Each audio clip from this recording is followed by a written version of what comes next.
What up, my boys? Let me play some dope shit. I said this is some of the best shit. This meditating stuff. To change until something in you changes first. The job is not going to get better because you complained about it enough. The body is not going to get stronger because you thought about going to the gym. The bank account is not going to grow because you watched videos about money. The life you want is not going to walk through your front door while you were sitting on the couch waiting for it. You have to go get it.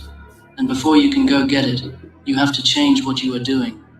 You have to change how you think. You have to change what you are willing to put up with. You have to change what you are willing to sacrifice. Change requires change, man. That is the whole thing. That is the entire truth right there in 3 words. What happens if you do not change?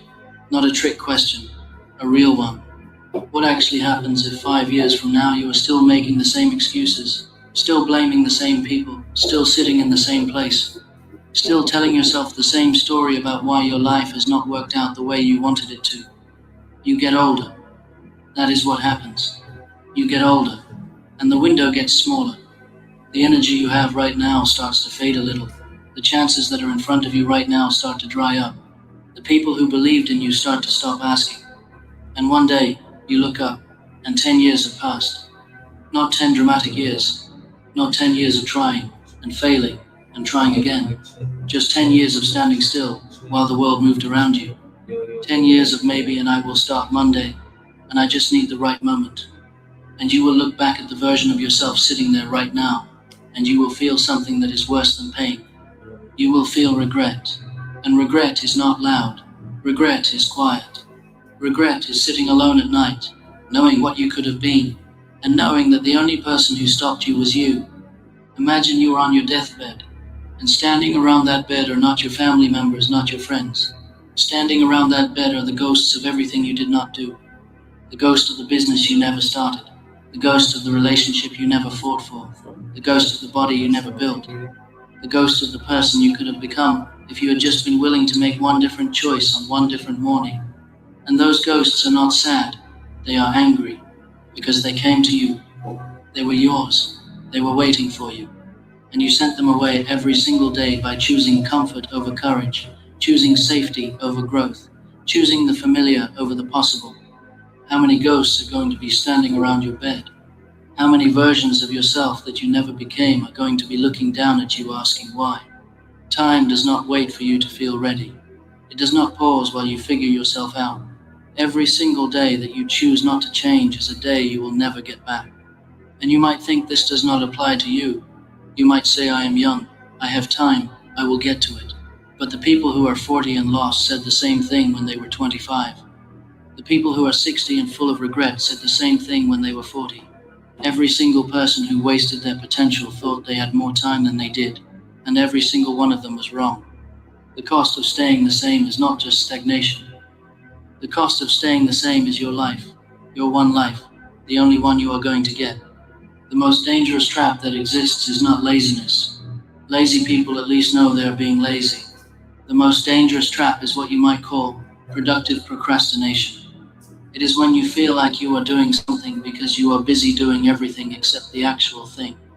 You research how to start the business, but you never register it. You buy the running shoes, but you never lace them up and go outside. You watch every video about how to get in shape, but you never actually get in shape. You read 3 books about productivity, but you are still not producing anything. You make the to-do list, but you do not do the list. You make the plan, but you never execute the plan. You think about the call you need to make. You rehearse what you are going to say. You imagine how it is going to go. You write it down on a notepad, and then you close the notepad and do something else. And at the end of the day, you feel exhausted, like you worked hard, but nothing actually moved. Nothing actually changed. This trap is so dangerous because it feels like progress. It looks like effort from the outside. You are up. You are busy. You have notebooks and tabs open and podcasts playing. But none of it is doing the thing. None of it. Preparing to do the thing is not doing the thing. Scheduling the thing is not doing the thing. Talking about the thing is not doing the thing. Telling your friends about the thing is not doing the thing. Dreaming about the thing is not doing the thing. The only thing that is doing the thing is doing the thing. The reason most people stay in the preparation phase forever is fear. That is it. That is the whole answer. They are afraid. They are afraid of what happens when they actually try and find out whether they are good enough or not. Because right now, in the preparation phase, the dream is still perfect. The business is still a success in your head. The body is still achievable in your imagination. The relationship is still possible in theory. But the moment you actually try, you find out what is real. And people are so terrified of finding out what is real that they choose to stay in the fantasy forever. They choose the warmth of possibility over the cold truth of reality. The fear is not as big as it looks. Fear looks like an ocean you are about to drown in. You stand at the edge of it and you see this massive thing stretching out in every direction, and you think, if I step into that, I am gone. But the moment you actually take the step, you realize the water is only up to your ankles. You realize the thing you were afraid of was never as deep as it looked from a distance. Every single person who has ever done anything brave has that same story. I was terrified, and then I did it, and it was not as bad as I thought. In fact, it was the beginning of the best thing that ever happened to me. That is how it goes every single time for every single person, but you will never know that unless you take the step. You will never know what you are capable of while you are standing on the shore making notes about the water. The version of you that you want to become is not waiting for you in a book or a plan or a perfectly timed moment. That version of you is on the other side of the first uncomfortable action you keep avoiding. It is right there, one step, but you have to take it, and you have to take it today, not Monday, today. Think about how many Mondays you have already used up. Think about how many times you have told yourself that this coming week is the week you start for real. This coming month is the month everything changes. This year is the year, and then the week passed, and the month passed, and the year passed, and you are here, right now, which means the change you keep scheduling has not happened yet. The Monday you were waiting for came and went dozens of times, and each time it went, it took a little piece of your belief with it. Each time you promised yourself, and then did not deliver, you chipped away at the faith you have in your own ability to change. And that is the real damage, not the time you lost, the belief you lost, the quiet confidence that you are someone who does what they say they will do. The police officer at the scene told me to never sue the driver who crashed into me after my car accident. I took his advice and got $100,000 for my accident without suing, without going to court, and without dealing with insurance directly. At first, I thought he was out of his mind. Everyone sues after accidents, right? That's just what you do. That's how you get justice. That's how you get paid. But this officer looked at me and said, "You can do it that way if you want. Spend the next year and a half in court. Pay thousands up front. Hope it works out. Or I can tell you about something most people don't know exists." I asked him what he meant. He said police officers see hundreds of car accidents. They see what happens to victims who sue. Most of them wait over a year, spend thousands, and end up frustrated. But then he'd started hearing about accident victims who were getting massive payouts in as little as 30 days without suing anyone. No court, no insurance battles, just results. He called it the cheat code for getting paid after an accident. I was skeptical, but I figured if a police officer who sees this stuff every day is telling me there's a better way, maybe I should listen. If you've been in any car accident in the past year, even as a passenger, you need to hear what he told me, because it completely changed how I handled my case, and it could do the same for you. Here's what that police officer understood that most people don't. Suing feels like the right move, but it's actually the slowest, most expensive path to getting compensated. While you're spending 12 to 18 months in court, paying upfront legal fees, dealing with endless paperwork, there are people getting 6- and 7-figure checks in as fast as 30 days using a completely different approach. So what's this cheat code he was talking about? It's called the 2025 Crash Connect Compensation Program. He literally told me about this program that was just launched and has been helping so many accident victims claim the massive payouts they could be owed in as fast as 30 days. That is what all those Mondays cost you. The only way How do you like it so far though? Pretty good, right? to get it back is to stop waiting for Monday. The only way to rebuild the trust you have in yourself is to take one action, right now, today, that proves to yourself that you mean it this time. It does not have to be massive. It does not have to be the whole plan. Just one action. One thing that makes today different from yesterday. One small proof that you are not the same person who made those promises and broke them. That is how you start. That is the only way you start. Not with a grand gesture, not with a perfect plan, but with one honest action that tells yourself this time is different. Change is going to hurt. Real change. The kind of change that actually transforms your life. It is going to be painful. It is going to be uncomfortable. It is going to be exhausting and lonely and full of moments where you are not sure if it is worth it. Nobody is going to dress that up for you. It is not easy. It has never been easy for anyone. And the people who told you it would be easy were lying to you. The world is not gentle. Life is not soft. It does not sit you down and hand you your dreams on a plate. It beats you. It knocks you down. It takes things from you that you did not think you could survive losing. It puts walls in front of you and people in your path who do not want you to win, and circumstances that seem designed to break you. And if you let it, it will keep you on the ground forever. It will keep you down there permanently. Not because it hates you, but because that is just what life does. It applies pressure, and pressure either breaks things or makes them harder. Which one it does to you depends entirely on what you decide when you are down there on the ground. Pain is not the enemy of change. Pain is the evidence of change. Every single time you have ever actually grown, it hurt. You look back at the moments that made you who you are, and they were not the comfortable moments. They were the moments where you almost quit. They were the moments where everything fell apart, and you had to figure out who you were in the middle of the wreckage. They were the moments where you lost something and had to find something else in yourself to replace it. Pain is the price of transformation, and you do not get to have one without the other. You left a relationship that was wrong for you, and it hurt for months, but you came out knowing yourself better than you ever had before. You started from scratch at something, and it was humiliating and hard, and you failed over and over again. But somewhere in the middle of all those failures, you got good at it. You went through something that should have ended you, and it did not end you. It changed you, because that is what hard things do. They do not destroy people who keep moving. They refine them. So when the change you are trying to make gets hard, which it will, and when it gets painful, which it will, and when you hit the wall and stand there not knowing if you can keep going, that is not a sign that you are failing. That is a sign that you are in the middle of it. That is the part everyone talks about when they tell their story of how they got to the other side. That wall you are hitting right now is the exact same wall that every person who ever made it had to get through. The only difference between the people who made it and the people who did not is that the ones who made it did not stop at the wall. They went through it. Choose your heart. It is hard to be broke. It is hard to be out of shape. It is hard to be in a job you hate. It is hard to live a life that feels smaller than what you know you are capable of. That is all hard too. So, you are already choosing hard every single day.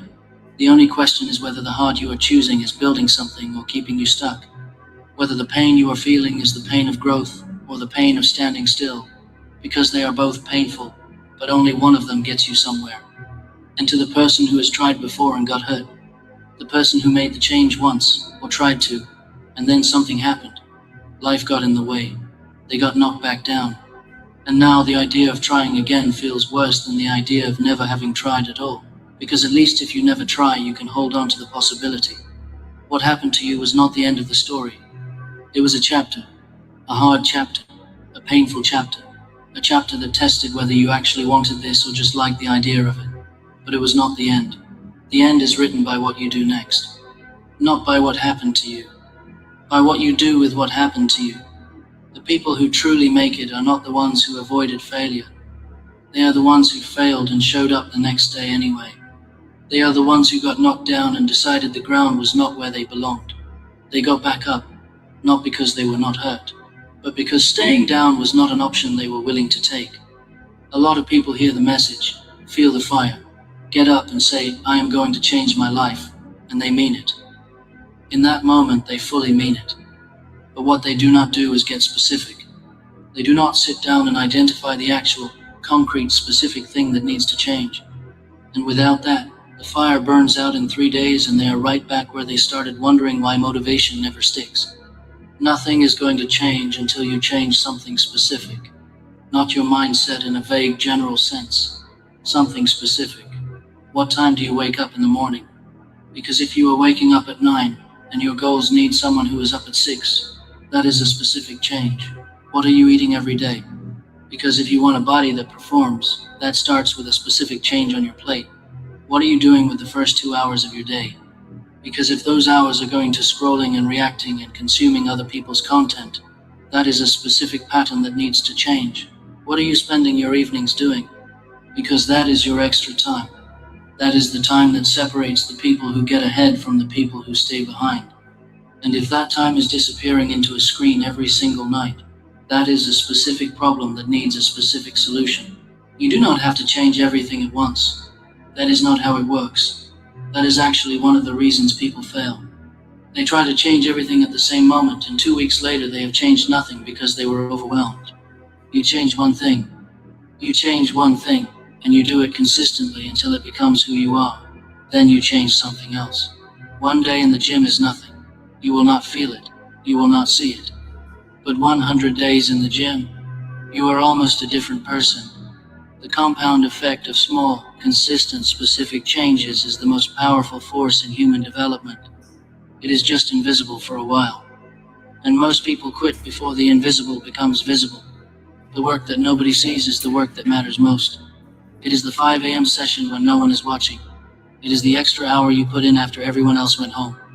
It is the meal you prepared instead of ordering junk. It is the chapter you read when you could have watched something. It is the hard conversation you had with yourself at midnight when you looked in the mirror and told yourself the truth. Nobody is going to applaud that work. Nobody is going to see it, but it is building you. Every single rep of it is building you into someone different than you were yesterday. And that is the only scoreboard that matters. The standards you hold when no one is watching are your real standards, not the ones you perform when people are looking, not the version of yourself you show when there are consequences.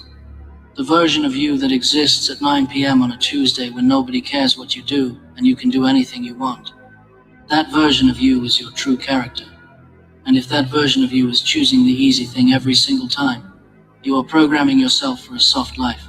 And a soft life sounds great until you realize that a soft life produces a soft person. And a soft person gets crushed the first time life gets heavy. Change something specific today, not tomorrow, today. Change the time you wake up. Change what you do in the first hour. Change one meal. Change 1 hour of your evening. Start small, but start. Because the person you want to become is not waiting for you at the end of a motivational speech. That person is waiting for you on the other side of one specific change you keep putting off. And when you make that change, protect it. That is the part nobody talks about.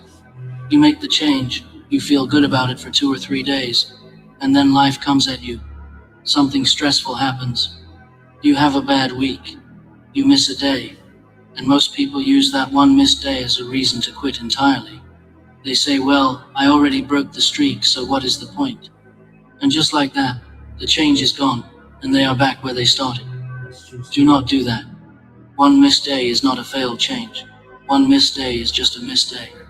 You wake up the next morning and you go again. You do not punish yourself for being human. You do not use one setback as an exit ramp. You close the gap and keep moving. The people who actually change are not the ones who are perfect. They are the ones who keep coming back. They miss a day and they come back. They have a hard week and they come back. They fail and they come back. Coming back is the whole skill. Coming back is the entire game. And every time you come back, you are proving something to yourself. You are proving that you are not done, that this matters enough to try again, that the version of you that you are building is worth the work of rebuilding on the hard days. People talk about confidence like it is something you either have or you do not. Like some people are born with it and some people are not, and if you were not born with it, then you are just going to have to live without it. That is one of the most damaging lies you have been told. Confidence is not something you find. Confidence is something you build. And you build it the same way you build anything else, one small action at a time. You do not become confident and then take action. You take action and then become confident. That is the sequence. And almost everyone has it backwards. They say, I will try when I feel more ready. I will go when I feel more confident. I will speak up when I feel more sure. But ready does not come before the action. Ready comes from the action. You become ready by doing. You become confident by starting before you are confident and surviving it. real confidence, the kind that does not collapse the first time someone disagrees with you or the first time something goes wrong. That kind comes from within. It does not come from other people telling you that you are great. It does not come from likes or views or validation or someone in your corner cheering for you, because all of those things can disappear. And if your confidence is built on things that can disappear, then your confidence disappears with them. Real confidence is built from the inside out.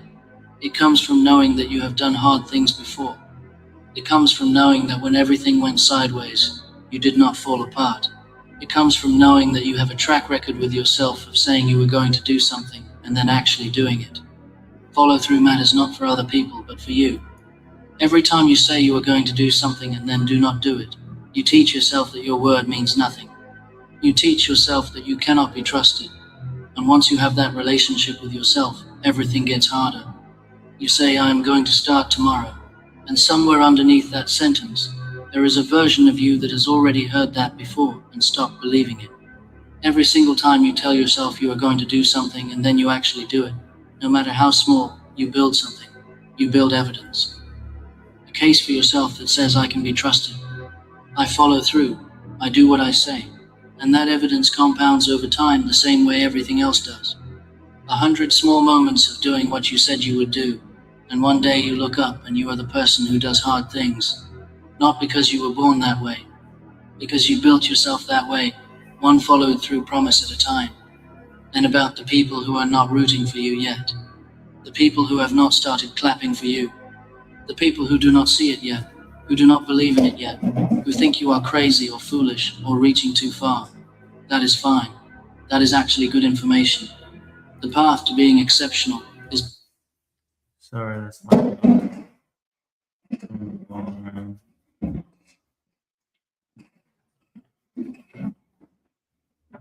It's fine. Don't worry about it. I don't even think you guys can hear it, to be honest. So I'm not even gonna worry about it. By definition, a path that most people do not take. If everyone around you understood it and cheered for it, then it probably is not the exceptional path. It is probably just the normal path with a new coat of paint on it. The people who changed the world, the people who built things, who created things, who became something remarkable, they all had a long season where the only person clapping was themselves. One slow clap in a very quiet room. You root for yourself first. You believe in it before anyone else believes in it. That is not arrogance. That is survival. At some point on this journey, you realize that you cannot afford to outsource your belief. You cannot afford to need someone else to believe in you before you believe in yourself, because that order of events does not work. Nobody is going to come find you in your comfortable, stuck life and say, I believe in you. Let me help you change. That is not how the world works. You believe first. You act on that belief. You produce something from that belief. And then, eventually, other people start to see it. But the belief comes first, and it comes from you. Not from validation, not from permission, not from someone telling you it is okay. From you deciding that it is okay. From you deciding that your instincts are worth trusting. From you deciding that the life you want to build is worth the risk of looking foolish while you build it. Ego is fragile. Ego needs to be the smartest person in the room. Ego cannot handle being corrected. Ego puts on a performance for the people watching. Ego checks the numbers, reads the comments, needs the approval. And because it needs those things, it is always one bad day, one rejection, one moment of failure. Hold on, guys. How do you guys feel about it so far? That was pretty dope, huh? You should have made some gnocchi soup. Yeah. Yeah. Away from collapse. Huh? Alright, anyways, how do you guys feel about this so far? This is stuff I used to wake up to every morning and meditate to. But inner confidence is different. Inner confidence does not need the room. Inner confidence is just as strong at 5 inches the morning with nobody watching as it is in front of a crowd. Inner confidence is not about feeling certain. It is about choosing to move forward even when you are not certain. That is the kind of confidence that actually gets you somewhere.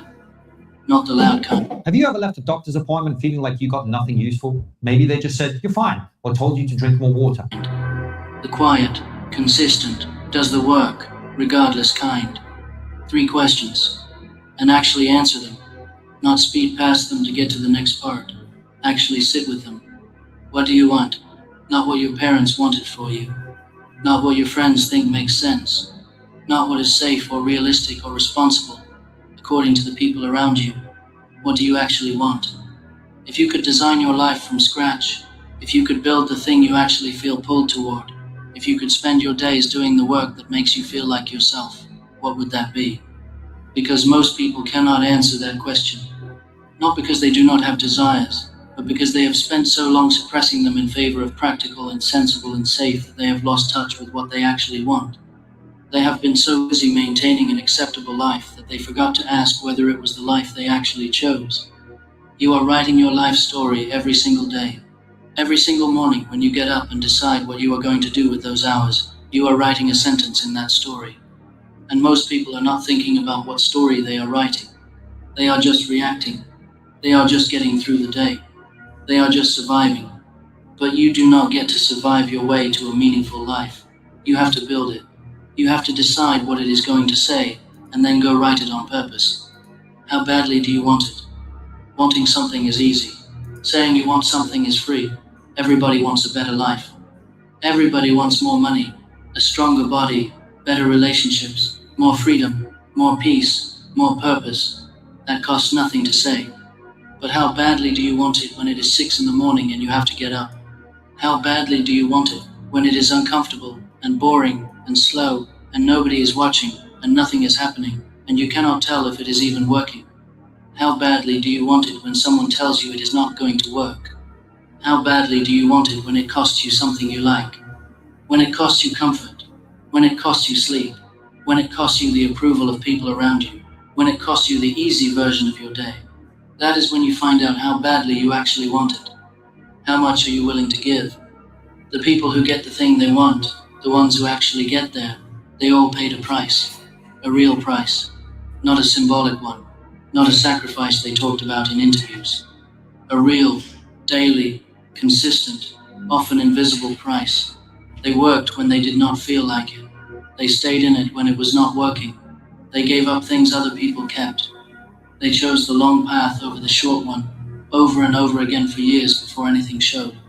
The price is real, and you have to be willing to pay it. Not eventually, not when you feel ready. Now, answer those 3 questions honestly, and everything else becomes simpler. Most of the confusion about life does not come from not knowing how to do things. It comes from not being clear about what you are trying to do and why. Get clear on that and the how starts to sort itself out. Get clear on that. See what I mean? Get clear, meaning like get intention. Get intentional with what you want to do, Make sure that you're intentional. Always be intentional.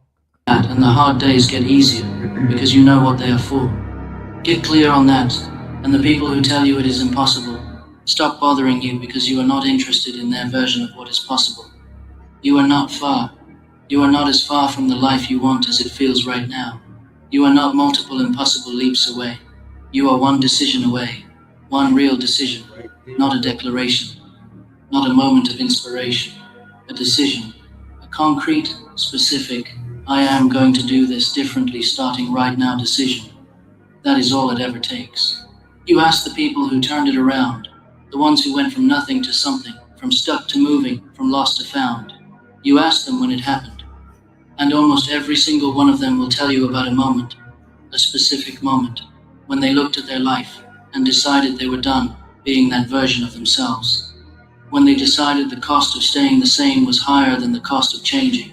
When something clicked and they said enough, and then they did something different, and then they did it again, and then they did it again. And slowly, not overnight, not dramatically, slowly the life began to look different. That moment is available to you right now. Not next month, right now. The only thing between you and that moment is the decision to stop negotiating with yourself, because that is what most people do. They negotiate. They say, I will change after the holidays. I will start when work slows down. I will get serious when the kids are older. I will go for it when I have more money, more time, more support, more confidence, more certainty. and the negotiation goes on forever, not because those conditions are never met, but because the conditions were never really the point. The conditions were just the current version of the excuse.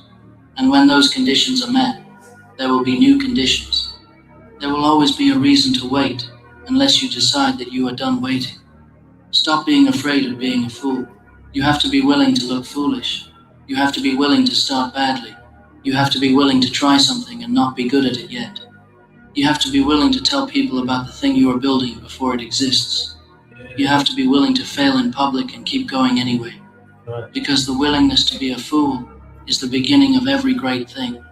Every person who ever built something remarkable started out as someone who did not know what they were doing, making mistakes, figuring it out in real time, looking ridiculous to the people watching from the sidelines. And the sideline people stayed safe. And the person in the middle who looked ridiculous, that person eventually built the thing. That person eventually got there. And by the time they got there, the people on the sideline had forgotten all about the foolish beginning and only saw the outcome. You have one life. Say that out loud if you have to. You have one life. Not a practice run. Not a draft. This is it. The days you are living right now are the days. And you can spend them in the same loop, doing the same things, hoping something changes without changing anything. Or you can decide today, not tomorrow, today, that you are going to do something different, that you are going to change something, that you are going to take the first step on the path you have been standing at the beginning of for too long, that you are going to stop being the person who almost did something and start being the person who did. You have the ability. Not saying that to make you feel good, saying it because it is true. The fact that you are here, the fact that you are searching for something better, the fact that you feel the pull toward more, that is not an accident.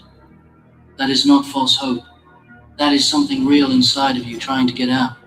The question is whether you are going to let it out, whether you are going to give it the conditions it needs to grow, whether you are going to change the things that need to change so that the person you can be has room to become real. Two kinds of pain exist, the pain of changing and the pain of staying the same. And most people do not know this until it is too late. The pain of staying the same gets worse with time. It compounds. Every year you stay in the wrong job, it gets heavier. Every year you avoid the hard conversation, it gets more uncomfortable. Every year you put off the life you actually want, it gets further away. The pain of changing is immediate and temporary. It is the pain of growth. It burns while you are in it, but it fades. And what is left after it fades is a better version of you standing in a different place than where you started. So choose, not sometime, now. Choose what kind of pain you are signing up for. Choose whether the story of your life ends with you having emptied yourself out in pursuit of the thing that matters, or with you having carefully protected yourself all the way into a regret you cannot shake. Choose whether you are going to be one of the people who tried, or one of the people who thought about it. Change requires change, man. Not a different set of circumstances. Not a better starting point. Not more time, more money, more people in your corner. You have to change. Something in the way you think, something in the way you move, something in the way you talk to yourself at night when nobody is listening, something in the way you spend your hours, something in the choices you make when it is just you and your life and no audience. Something has to change. You have the gift of being alive right now. You have the privilege of still being here, still having time, still having the chance to make this different. Not everyone gets that. Not everyone wakes up tomorrow and gets another shot at it. You do not know which day is your last. You do not know how much time is left, but you know that today exists. You know that right now you have breath and a mind and the ability to decide, and that is more than enough. That is everything you need. Quit playing small. Stop negotiating yourself down to a size that fits in the life you never wanted. Stop shrinking so that other people are comfortable. Stop settling. This is just excellent. I love this. I don't know about you guys. I love this. But the few people that are here, obviously, like it's something to continue to play. But like I said, I used to meditate to this stuff every morning and every night, and, as much as I could, really, until it really, really seeped into my head. So yeah, pay attention. It's some good stuff. For less than what you know you are capable of, because more than that feels risky or far away or uncertain. You are not built for small. You were not put here to manage a half-lived life. You were built for more than what you have been accepting. And somewhere inside you, you already know that. That is the voice that has been uncomfortable every time you settled. That is the tension you feel when you compare where you are with where you know you could be. Listen to that voice. That voice is telling you something true. You are one decision away from a different life. One, not 100 decisions. Not a perfect plan. Not ideal conditions. One decision. One real choice to stop doing what you have been doing and start doing something different. That is the gap between where you are and where you want to be. One decision, followed by the actions that come after it. Followed by the discipline to keep going when the feeling fades. Followed by the commitment to stay in it when... Car wreck, check. Motorcycle wreck, check. Truck wreck, check. Bicycle wreck, check. UFO wreck. Nobody cares about your story, man. Nobody cares where you came from or what you've been through. You think people sitting around waiting to hear about your struggle? You think the world stops because you had it rough. The sun coming up tomorrow, whether you got a sad story or not. Life keeps moving, and it don't care about your past. Your story don't pay bills. Your story don't build nothing. Your story just words, and the world runs on action today. I see people every day talking about where they came from, talking about how hard they had it, talking about all the things that happened to them like that supposed to mean something. Like that, supposed to excuse where they at right now. You had a tough childhood? Okay. You grew up poor? Okay. You didn't have parents around? Okay. And what now? What you doing with that information? You just gonna carry it around like a badge? You gonna tell that story for the rest of your life, or you gonna write a new chapter? See, most people, they get stuck in their story. They living in chapter 3 when they should be writing chapter 20. They telling everybody about what happened 10 years ago, instead of building what happens tomorrow. Your story already happened. It's done. It's finished. You can't change it and you can't go back to it. The only thing you got control over is right now. This moment. What you doing right now. What you building right now. What you becoming right now. You want people to care about something? Give them something to care about. Show them results. Show them progress.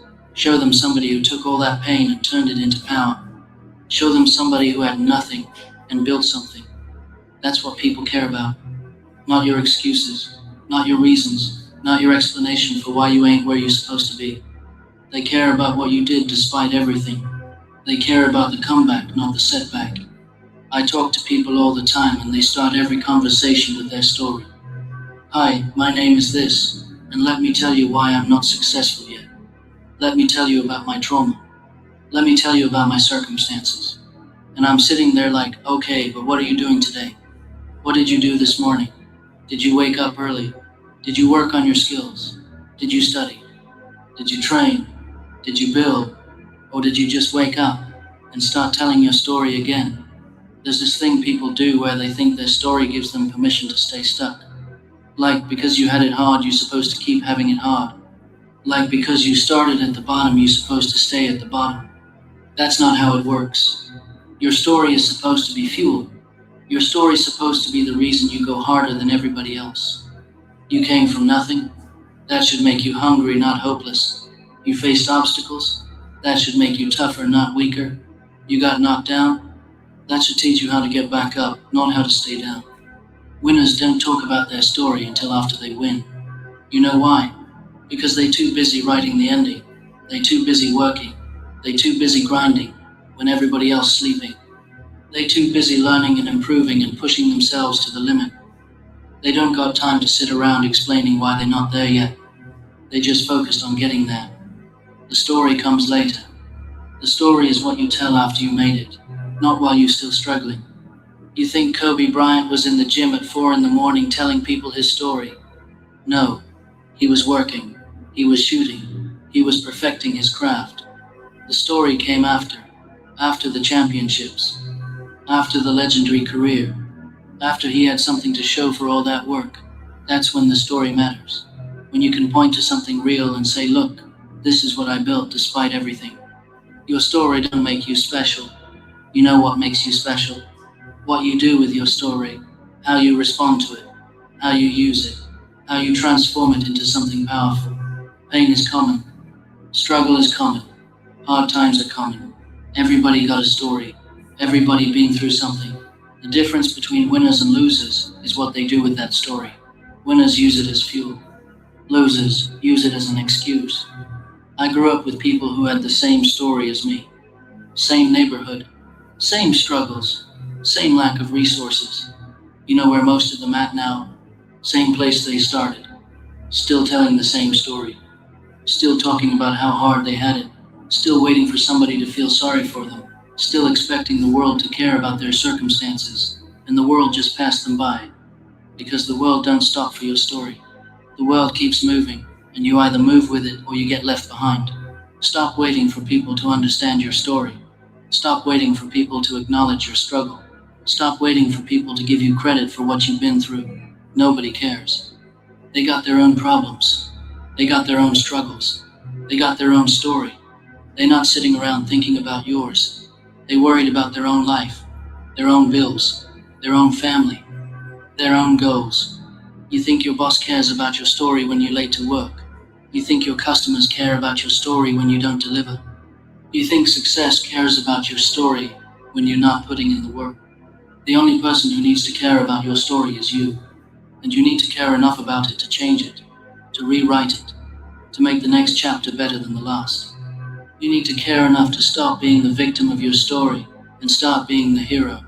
Stop being the person things happen to and start being the person who makes things happen. That's the only way your story matters. When you take control of it. I see people on social media every day, posting their story, writing long captions about their struggle, talking about their journey. And I'm thinking, okay, cool, but what you doing today? What actions you taking? Because all I see is words. All I see is explanations. All I see is somebody telling me why they're not where they want to be instead of showing me the work they're putting in to get there. Your story don't mean nothing if it's not followed by action. It's just noise. You want to know what really matters? What you doing right now? Are you working or complaining? Are you building or explaining? Are you moving forward or looking backward? Because you can't do both. You can't be focused on your past and your future at the same time. You got to pick one. You got to decide if you're going to let your story define you or if you're going to define yourself by what you do next. Most people, they love their story more than they love success. They're more comfortable being the person who had it hard than being the person who made it. Because being the person who had it hard is easy. It requires nothing. You just tell the story and wait for sympathy. But being the person who made it, that requires work. That requires sacrifice.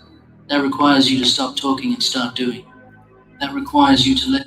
I know, amazing, right? I just started it, so I gotta go get some food and stuff. So I'll be back, and I'll go right back to the same thing, around the same thing. I got a new one for you, lock in 2026. So peace.